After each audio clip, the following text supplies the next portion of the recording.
Thank you. Thank you for having us here. For me, it's a pleasure. I came all the way from, this time from the United States, but I am from El Salvador. I head the Technological and Economic International Affairs area for the government of El Salvador. And what that basically means is that I am committed to helping my country become a hub for innovation. And that's exactly what we've done with the adoption of Bitcoin as a legal tender. El Salvador has been well known for violence, for gangs, for many other negative things. There are 6.5 people, 6.5 Salvadorians living inside the country, and about 3.2 million living in the diaspora, living outside. Out of that 3.2 million, 2.7 live in the United States. She talked a lot. I'm sorry. Désolée, je vais essayer de récapituler. I usually do, I'm sorry. Mais je sais, vous avez tout compris ou je traduis quand même? C'est bon ou je... They speak English, so it's fine. Si vous avez des questions, je réponds sans problème. Okay. Out of that 3.2 million people living outside El Salvador, 2.7 happen to be in the United States, and the rest in Europe, in Latin America, all over the world. Migration was and is still a very harsh issue for El Salvador because of poverty, because of many social and economic issues. However, the adoption of Bitcoin as a legal tender after President Bukele announced that this was going to happen at the Bitcoin 2021 conference in Miami last year, exactly on June 5th, this has brought a lot of changes already for the country, and it hasn't even been a year. I'll give you a few examples. It's brought hope for about 70% of people who do not have a bank account. 70% of the population in El Salvador happen to be unbanked. What does that mean in regards to them having access to using Bitcoin, not only for daily transactions, because now in El Salvador, you can go into a McDonald's, you can go into Starbucks, you can go into any store and buy a blouse, buy coffee, buy whatever you want with Bitcoin.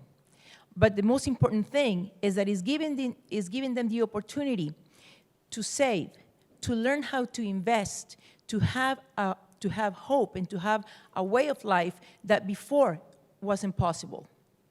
There are 1.2 million businesses, small businesses, merchants, who do not have access to loans from the banks because the banks need a lot of collateral.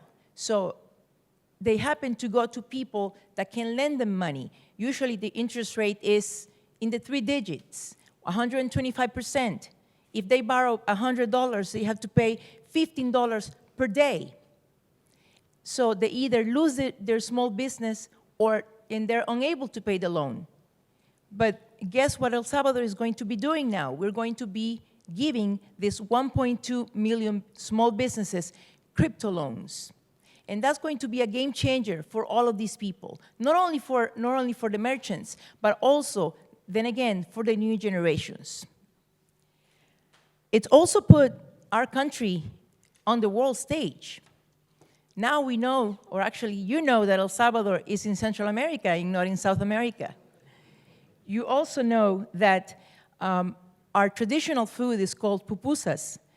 And you also know that President Bukele doesn't agree with the traditional banking system. And it's just the beginning, because we understand that Bitcoin has opened a world of opportunities for a lot of people, not just in El Salvador, but also for a lot of investors and a lot of people around the world who were seeking a framework, a legal protection, a legal framework that can help them succeed with any of the brilliant ideas, such as the one we're seeing tonight. It's also helped a lot of people that wanted to do or launch businesses in crypto. It's allowed them to migrate to our country. So now what we're seeing in El Salvador is that, yes, there's still migration to the United States and to other countries. People are still leaving El Salvador. I would be lying if I didn't say this. However, we are also seeing migration into El Salvador.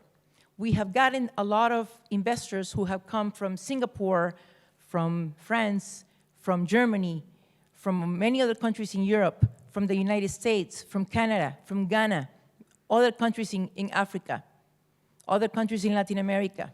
And they have opened offices and they have launched their businesses. And it's interesting to see that we have started to hear more English on the streets and everywhere.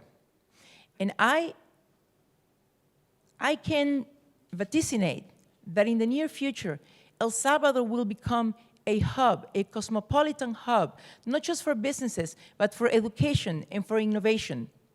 A lot of the companies that usually will go into Latin America to open an office for the entire region will settle either in Mexico, Brazil, or Argentina. Those were the emerging markets. Now, they are opening offices in El Salvador.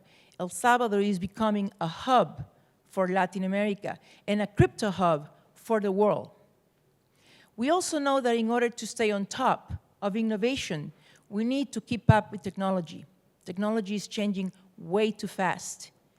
And a way to do that is by educating our population about Bitcoin. A lot of companies have come just to educate Salvadorians on how to download a wallet, how to conduct transactions with Bitcoin, how to invest, how to save, how to send remittances, because remember, we have 3.2 Salvadorians living outside, so there are a lot of money, a lot of remittances.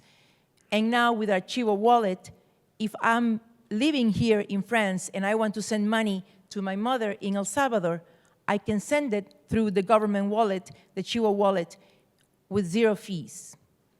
So besides staying on top of innovation via education, we also need to adopt new technologies, anything that is a breakthrough for the world, such as green mining.